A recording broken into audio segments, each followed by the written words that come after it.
Igbos, they are tired of this world called Nigeria. Hausa is not the problem, but the Igbos. Any Igbo can go against it. You can lambast me, you can insult me, it's not my business. It gives me courage, it gives me more glory and blessing. Your insult. Igbo, they are the problems of this country. They are desperate of power. They want to rule Nigeria at all cost. And I've not seen them ruling Nigeria, even in coming dispensation. Let them bring, when 10 trillion will come out. Igbos, they are betrayer of themselves. People cannot control Nigeria. Let's be realistic. Let's be honest with ourselves. But they don't understand. Instead of them to seek wisdom, they are flexing muscle. And that's not the answer. That's what Tinubu does not even know. Obasanjo, who is advocating for them, they are the one who spoil it. All these Obasanjo, Yakubu Gowon, who are they? Many of them. So Obasanjo wants to make an amendment now, when it's too late. Tell the Baba to go and sleep. We can't make any amendments. Igbo, there is an error at the beginning. A curse is on you.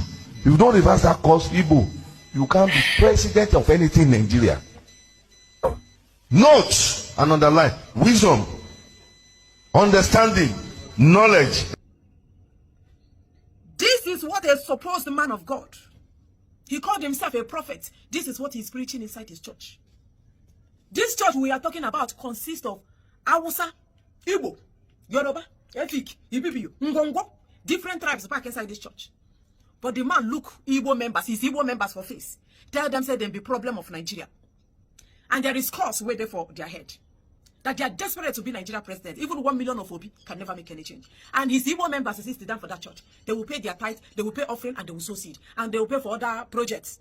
Church projects inside the same church. You see why we might not want to blame the man. You will be Igbo man, and this man talk this thing finish, you still they go to church. And no one curse you because your so-called prophet don't already place curse on your head. I can't curse you again. You are an Igbo woman, you still sit down for this at your daily church. You sit down for your daily church, where your daily say now be the problem of Nigeria. You sit down there. I don't need to tell you that there is curse on your head according to your prophets. It means that you are in agreement with what he said. If you are an Igbo man still going to this church, you agree, say curse today for your head. Didn't I tell you guys? More of them will be coming. No be Yoruba. Now Yoruba pastors, and then they use push this. Inside the church, they are promoting, enabling tribalism and bigotry. Any church where they enable bigotry, any church where they preach tribalism, that church has no connection with God. And such a church must be cancelled. You should not attend such a cultic gathering. I want you to explain to me how a pastor can mount on the pulpit, place he called the pulpit of God, and be preaching something as dangerous as tribalism. Just make it make sense.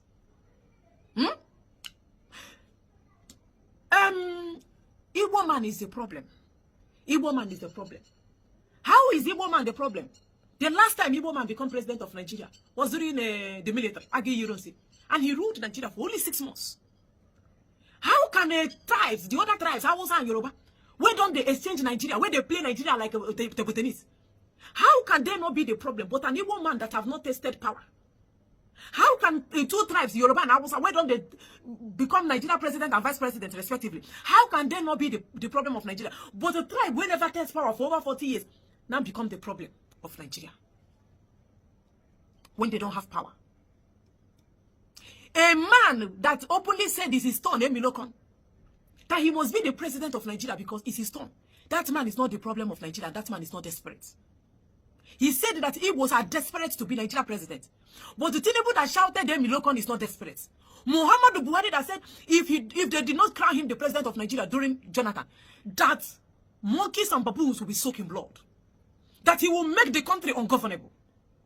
That he will supervise the collapse of Nigeria. That the destruction of Nigeria will start in his time. That he will make it happen if he doesn't become the president of Nigeria. This is Muhammadu Buhari. He's not desperate. Fulani is not desperate to be Nigeria president. But an Igbo man, whenever there's power, now they're desperate to be Nigeria president. Make it make sense, my brothers and sisters. This is your supposed pastor and somebody that claimed to be a prophet. Have you seen it? And I still they go to church. You Igbo man and woman, you still they go at your daily church. He said that when I carry cost on ahead, you go still pay tithe to give this man. Will you still give at your daily your offering? Will you still sow seed in the church of Ayodele? I'm asking you. Will you still go to this church and sow your seed? Or sow seed. When you finish sowing seed, the man will get energy to insult your tribe. After you finish paying your tithe and offering, Ayodele will have the strength to insult your tribe. Fulani they in charge of Nigeria and then get Boko Haram and all the whole terrorists in the world. Now that place be the headquarters. For not. But they have been the one ruling Nigeria. Yoruba have been president and vice president. But now Yoruba carry Nigeria put inside bottomless pit of fire right now. Yoruba is not desperate and Yoruba is not the problem. But Igbo man, where they for in shop, where they sell spare pass. Igbo man, where sit down for in shop, they sell different type of ladies' wears and men wears. Now he be the problem of Nigeria. He never cross Aso Rock. He never crossed Aso Rock, but he's the problem of Nigeria. Ask Ayodele to explain to you in details how Igbo man is the problem of Nigeria when they have not tested power. If he is not a tribalistic pastor, a prophet, or whatever he call himself. See where on a tithe and offering they go. Now the same man where on they pay offering for where they use and build a house and buy car. Take care of his children. Train his children for abroad. Now he they talk this thing. Now he they tell on a tribe this. Now he they preach this type of message. Is there love in this church? I want you to tell me, to love there for this church. They say that when they gather, when the children of God gather, they preach love. Even if you know carry love will come, then go dash you love. Then they spread love. But inside the church, this is what they are preaching. This is what they are promoting. Now so them padlock them. Then they're under lock and key. All those members, they're under lock and key. If you are an Igbo man going to this church, stop. This is not where you should be. 98% of, okay, let me say 90% of the Igbos are Christians. And this is just me stating it in my own brain. 90% Igbo, Christians. Christians, now them still make Nigeria never they Islamized. Half of Yoruba is Muslim. More than half of Yoruba is Muslim. If it is not Igbo man, Nigeria today could have been an Islamized country. Serious one. I know that they are partially Islamized, but a full-blown Islamization and Yoruba will not antagonize it. Yoruba cannot say anything. They can't do jack. Nigeria still, they do like this because Igbo no agree. Igbo, they too stubborn. We get strong head, our head. They too strong. Because they can easily penetrate Yoruba. That's how they were able to penetrate Kwara. Still going to Ondo. Fulani can easily penetrate Yoruba, but they can attempt it when it comes to Igbo. And this is their anger. Now why they still they vex up to today. And a Yoruba pastor is telling us that Igbo man is the problem of Nigeria. When Igbo man whenever see power chop. Igbo man is desperate. Which Igbo man did desperate? Because Epi Tobi contest to be Nigeria president. When Obi was contesting, did he carry any weapon? He said, if you don't vote for me, I go buy you now. I never saw that happen. I only saw a man who come and say, okay, I have intention of becoming Nigeria president. So how does it translate to being desperate? The last time I checked in the constitution of Nigeria, or fundamental human rights in the Nigeria, whatever constitution, their law, every human in Nigeria, as far as you have gotten to the age of accountability and gotten to a certain age that you can serve as a public office holder in Nigeria, you have the right to contest, to vote and be voted for.